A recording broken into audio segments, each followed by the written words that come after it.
Hey everybody, it's Jackie Golden here. And listen, I wanted to quickly face by and share a few things with you. I'm a life coach and business consultant, and from time to time, I like to come to you live to support you by offering tips for living and winning in everyday life. And if you joined in yesterday, I kicked off a new series entitled Making Things Happen. And I hear you say, well, what things, Jackie? Well, it could be learning a new skill. It could be maybe you are an adult and you never took the time to learn how to drive and you've been dependent on someone else doing that for you all these years, and perhaps you're ready to make a change. It could be that you want to start a new business. You want to expand an existing business. Whatever the case may be, I want to talk about making things happen and what's required to do so. So if you're serious about making your it or your desired thing happen, if you want that thing to come to pass, there were three things that I share with you that would get you moving. And so to quickly recap, the first thing I talked about was the fact that if you're going to make things happen and make them happen successfully, your want to has to be right. That thing in your gut has to be strong enough to make you get up every day and pursue that thing. Number two, you've got to be consistent in your pursuit. And what happens is if your want to isn't right, then your allegiance to consistency is going to be very weak. And if you're weak, you cannot build up the necessary momentum to keep things moving toward completion.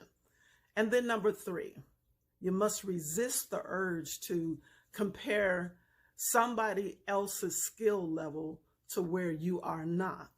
In fact, you need to just focus on where you are and build upward from there. That's the only way you're going to make things happen. Now, to get going with today's teaching, I want to build on where I left off. I want to build on that foundation and just ask a quick question. Is your word your bond?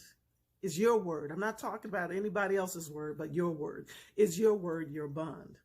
Growing up in a very small southern town shaped my life in so many different ways. You know, I could depend on what I learned from home. I could depend on what I got from church.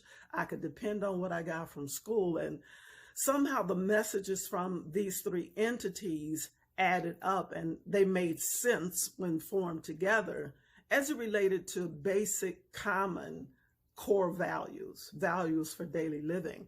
And so when in doubt, the authority figure would inquire. They would say, well, what did your mother say? What did your father say? What did your pastor say? What did the mailman say? You know, they wanted to know what the grown folk had to say about it in essence. And so what they were doing is trying to establish agreement for the most part. Before they took an action, they were looking to see if one entity was telling the same story as the other entity before they made a decision that impacted you and your ultimate outcome. And so back then, I don't recall a time when someone said to me, Jack, I'm going to do A for you, or I'm going to do B for you, and they failed to do it. And so I have a very vivid recollection of what your word is your bond looks like. I know how that looks.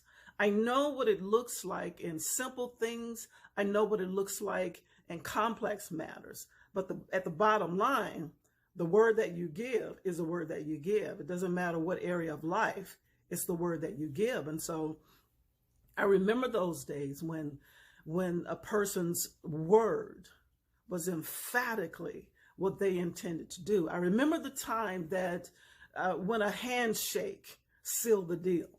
And as children in the playground, you might have gently, spat into the palm of your hand and shook the hand of the friend that you're making the promise to, or the person you're entering into an agreement with, and you shake hands on that. You might have used ketchup as a kid to simulate what a blood covenant might look like. Yeah, we did that even as kids. So kids know what covenant is. They're smarter than what the credit that we give them. And thirdly, the way you struck a deal You simply gave your word. So giving your word meant something. And so what I'm seeing more often than not in today's time is that some will commit to a thing and say, you have my word.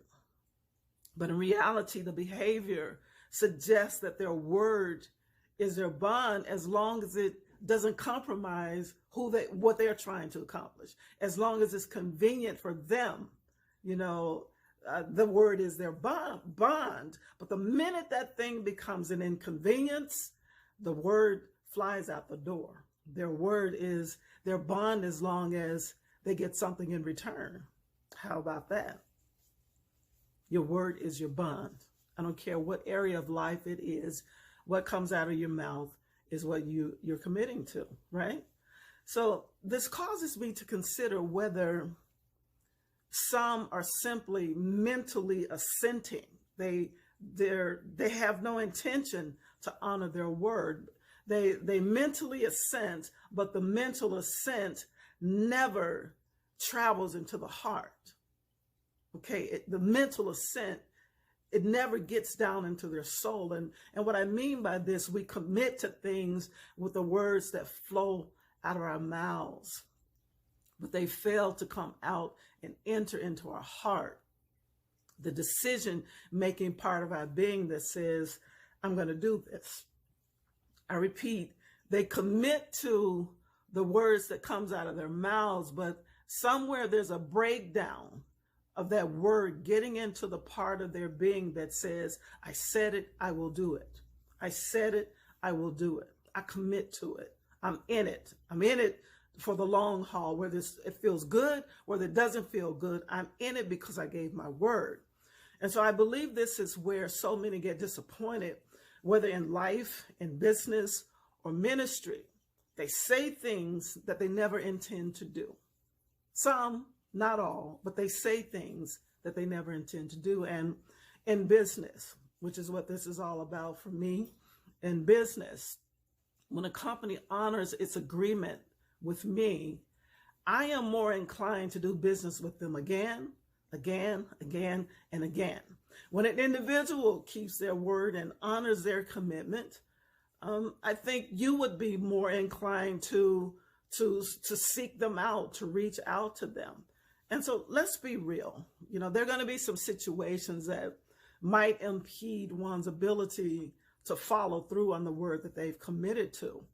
And if this is the case, if it's you that's giving your word and something has come up, the very least that you can do is that commitment that you gave should nudge you and say, hey, the very least that I need to do is follow up with the people, follow up with the individual that I committed to, the person that I gave my word to.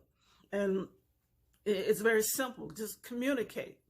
Bottom line, whether it's business, whether it's ministry, or whether it's life, whether it's just walking down the street, you meet someone, you say you're going to do A, B, and C for them, and you can't come through, communicate.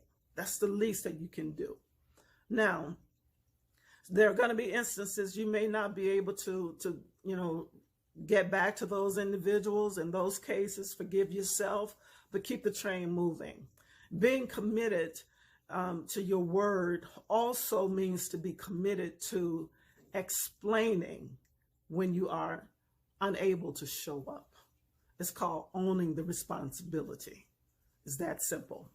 Now, as business owners, and in particular, if you are a coach or a consultant, your word is still your bond too.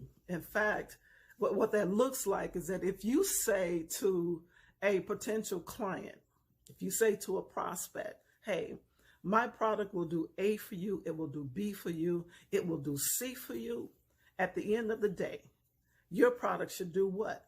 It should do A, it should do B, and it should do C. And I'm happy to say that those that I support in this business, when they say their products that we create together produce what they say they will produce, it produces it. And I know it does because if you do the work and you follow the processes, you follow the systems, if they follow the formulas that I give them, they get the outcome that I said my products and services would deliver. And so they follow that same formula and get the same results. So I'm going to end by saying this. Your word is indeed your bond. Whether you give it to someone else, a friend, a buddy, a pal, a confidant, a business, or even yourself. Some of us, check this out, some of us have given ourselves our bond, our word as a bond.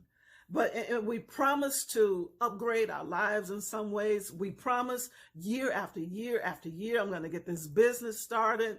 But at the end of the day, we sometimes fail to keep our words to ourselves. Sometimes we keep our word better to others than we do to ourselves. And I think that's not good, bottom line. You should honor the word to yourself as much as you honor the word that you give somebody else. Bottom line, honor your word and you break even. So the good news is this. You still have time to honor your commitments. I still have time to honor my commitments. We've made, in some cases, commitments to others. And there are variables that might impede us from remaining loyal to those words. So forgive yourself and keep moving. But assuredly, if you're breathing, if you are still breathing, if you're still able to inhale and exhale, you still have time to honor your commitment to yourself. Remember this, your word is your bond. Whether you give your word to someone else or you make the bond between you and yourself.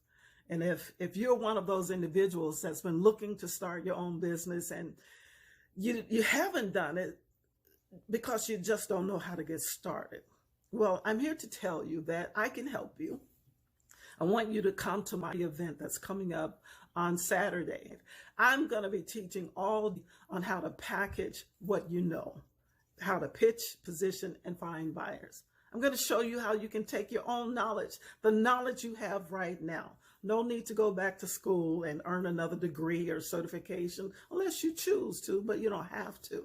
You can learn how to take the knowledge you have, the gifts God has given you, package it in a way that somebody else will want to buy it from you and they will pay a premium price to get it. And so if you're facing buy it for the first time, allow me to introduce myself. I am Jackie Golden. I'm a life coach and business consultant.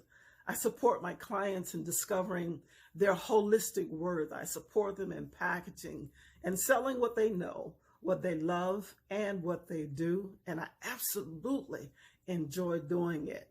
I found this niche in life that it puts a smile on my face at a level that I've never experienced before because I get to serve people at a higher level. Yeah, I get to share with you one-on-one how to take your business to the next level, how to package and sell what you know, what you love, and what you do. All right, take care, and I'll see you there.